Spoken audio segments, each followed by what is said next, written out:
Trojan out of pocket, but I'm always in my bag. Yeah, that's the slogan. It's always all there. I'm pulling up with an emo. Shalom, kami mahasiswa dari Institut Agama Kristen Negeri Kupang.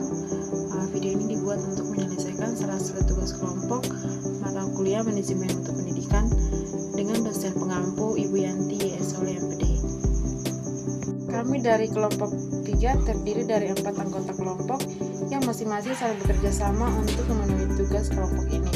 Untuk itu, mari kita bersama saksikan video presentasi dari kelompok kami. Shalom, saya atas nama Ninope dari kelompok 3 akan membawakan materi tentang pengertian Total Quality Management. Total Quality Management dikisarkan sebagai sistem manajemen untuk organisasi yang berfokus pada pelanggan yang melibatkan semua karyawan dalam peningkatan mutu berkelanjutan. Ada 4 hal yang dapat digarisbawahi dari uraian tersebut bahwa Total Quality Management adalah yang pertama, suatu sistem atau cara kerja dari suatu organisasi atau lembaga secara menyeluruh. Yang kedua, sistem kerja yang berlaku diorientasikan untuk meningkatkan mutu secara berkelanjutan. Yang ketiga, sistem kerja Total Quality Management menggunakan strategi yang akurat, berbasis data dan berkomunikasi efektif. Yang keempat, kedisiplinan ke arah mutu suatu menjadi budaya berkeseluruhan yang mewarnai seluruh kegiatan di organisasi atau lembaga. Berikut, Total Quality Management merupakan cara berpikir baru dalam manajemen organisasi dan pencapaian mutu. Total Quality Management adalah pendekatan praktis tetapi strategi untuk menjalankan organisasi yang berfokus pada kebutuhan pelanggan dan kliennya.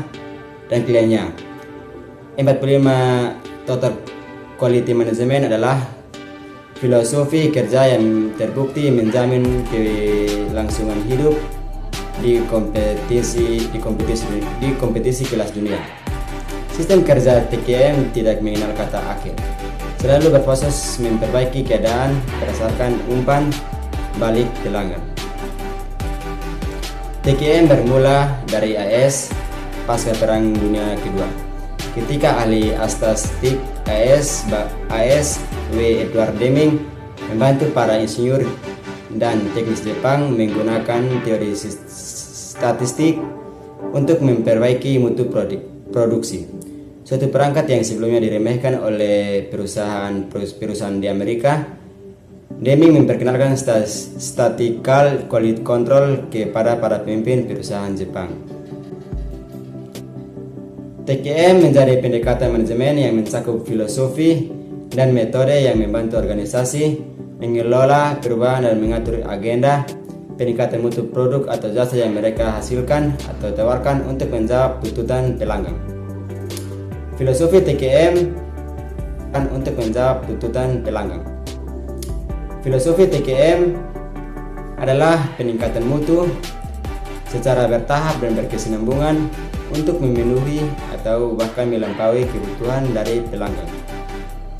Akhir dapat juga dikatakan bahwa TQM adalah seni mengelola keseluruhan organisasi mencapai keunggulan. Tidak ada ukuran yang pasti dapat menerapkan TQM. Seluruh prinsip pembentukannya sangat tergantung pada karakteristik organisasi yang menjalankannya. Oleh sebab itu, keberhasilan penerapan model manajemen itu dipengaruhi juga oleh faktor kepiawaian pemimpin organisasi.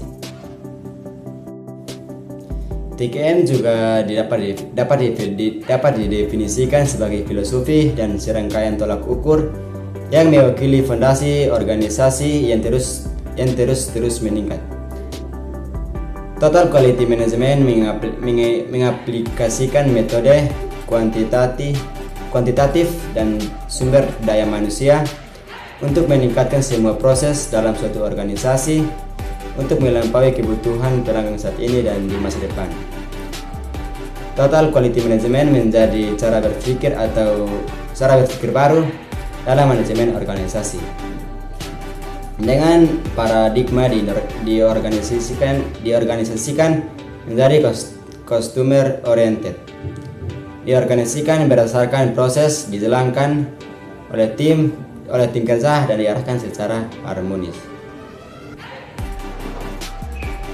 Adapun prinsip-prinsip TQM yang dikemukakan oleh Ray Technology University, ada 8 prinsip penerapan TQM. Yang pertama, tanggung jawab utama untuk mutu produk atau layanan terletak pada manajemen puncak. Manajemen puncak harus membuat struktur organisasi, proses desain produk, proses produksi, dan insentif yang mendorong dan memberi penghargaan mutu yang baik. Jurat telah dengan jelas menyatakan bahwa variabel krusial dalam kepemimpinan mutu Jepang adalah sejauh mana partisipasi aktif oleh manajer senior. Yang kedua, mutu harus berfokus pada pelanggan dan dievaluasi dengan menggunakan standar berbasis pelanggan. Maksudnya adalah suatu produk tidak mudah digunakan atau suatu layanan dianggap kurang sopan dan kurang cepat, kecuali jika pelanggan memang menilainya demikian. Fakta ini mengharuskan organisasi untuk bekerja sama dengan pelanggan untuk menentukan apa yang diinginkan pelanggan dan bagaimana pelanggan menerima nilai produk tersebut. Yang ketiga, proses produksi dan metode kerja harus dirancang secara sadar untuk mencapai kesesuaian mutu. Maksudnya, menggunakan alat dan peralatan yang tepat, proses pemeriksaan kesalahan, melatih staf dan karyawan dalam metode terbaik, dan menyediakan lingkungan kerja yang baik akan lebih membantu dalam mencegah kesalahan daripada mendeteksinya. Selain itu, sistem produksi yang disinkronkan secara ketat dengan mengkomunikasi cepat antar karyawan mendukung identifikasi cepat dan penemuan solusi atas masalah mutu. Yang keempat, seluruh karyawan terlibat dan bertanggung jawab untuk menjangkau produk bermutu. Ini berarti pengawasan diri oleh karyawan sendiri, bukan oleh tim pengendali mutu yang terpisah. Dalam sistem kerja ini, dibutuhkan karyawan yang berkesadaran tinggi dan mampu bekerja sama dalam mengidentifikasi dan memecahkan masalah mutu. Yang kelima, mutu tidak diraih melalui pemeriksaan dalam suatu produk, tapi dilakukan secara benar sejak pertama kali. Membuatnya benar atau melakukannya dengan benar sejak pertama kali harus menjadi tujuan setiap karyawan. Metode seperti pengaturan mesin proyek dan terstruktur yang meningkatkan peluang untuk melakukannya dengan benar pertama kali harus dimanfaatkan sebanyak mungkin. Yang keenam, mutu harus dipantau untuk mengidentifikasi kesalahan dengan cepat dan segera memperbaiki masalah mutu.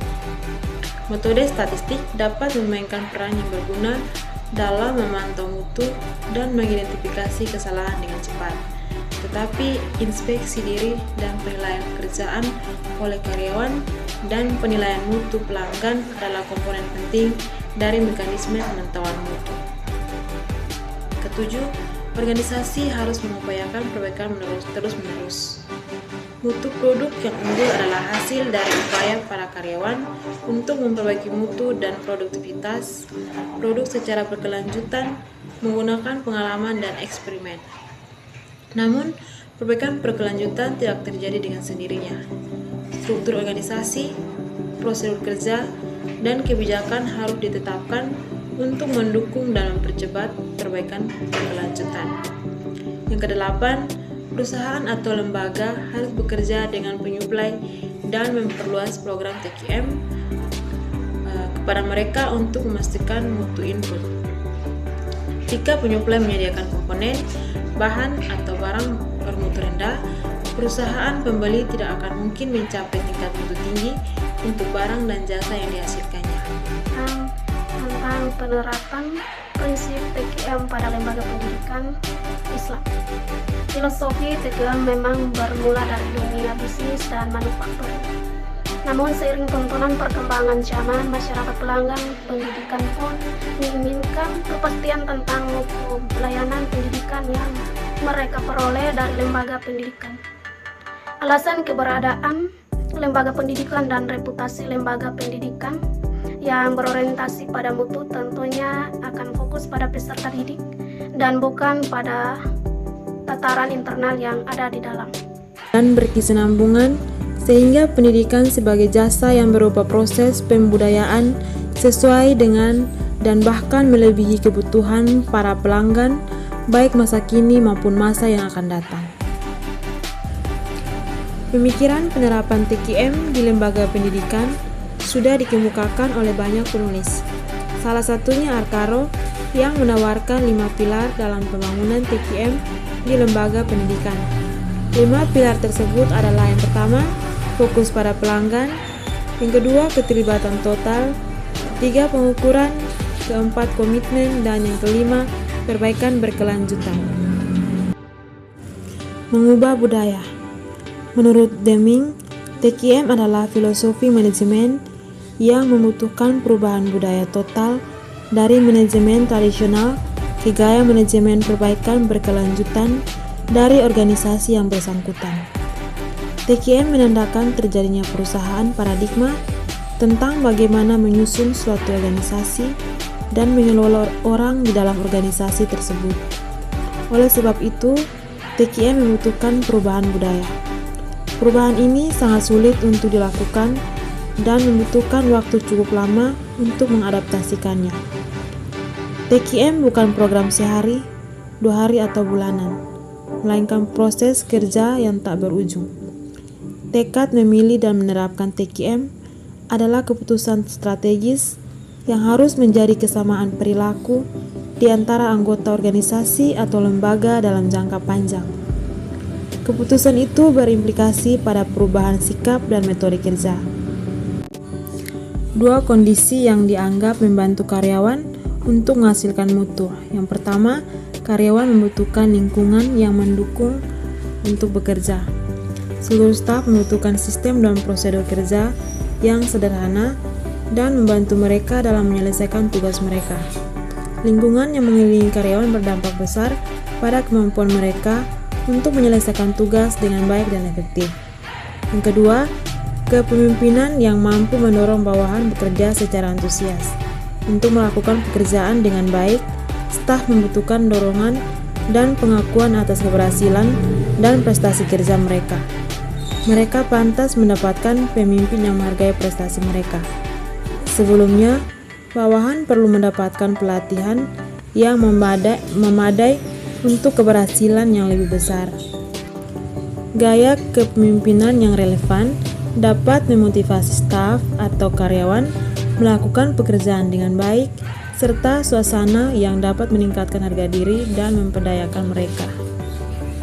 Out of pocket, but I'm always in my bag. Yeah, that's the slogan. It's always all there. I'm pulling up with an emo sticker.